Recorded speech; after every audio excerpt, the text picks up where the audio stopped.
Сәлем достар, сендер мен Жасик. Бүгін сендер керемет видео тусадым. Каналға жазылғандар және соңына дейін көріңдер, қызық болады, уәде беремін. Ал енді бастайық.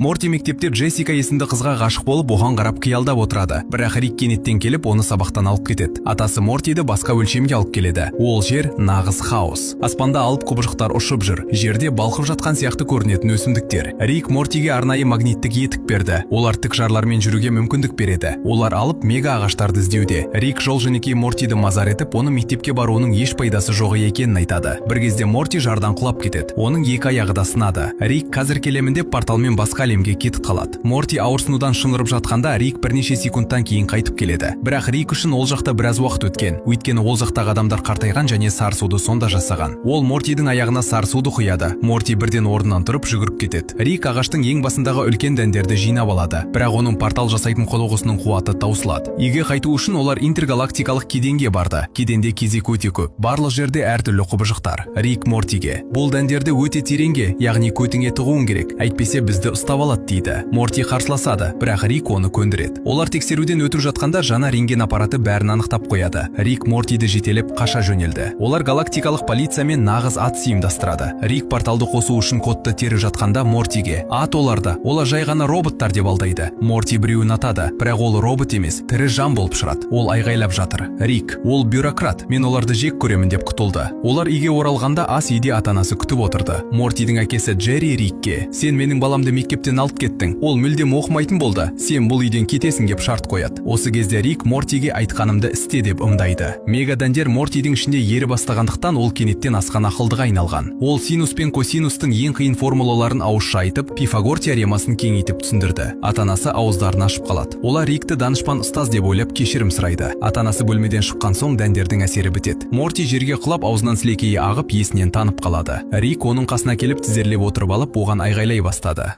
Рик және Морти. Рик пен Мортидің саяхаттары ғана Морти. Рик пен Морти әрқашан. 100 жыл бойы Морти. Әрқашан. Рик және Морти. Рик және Морти. Рик және Морти саяхаттары. Рик және Морти сапарлары. Рик және Морти бәрі жерде.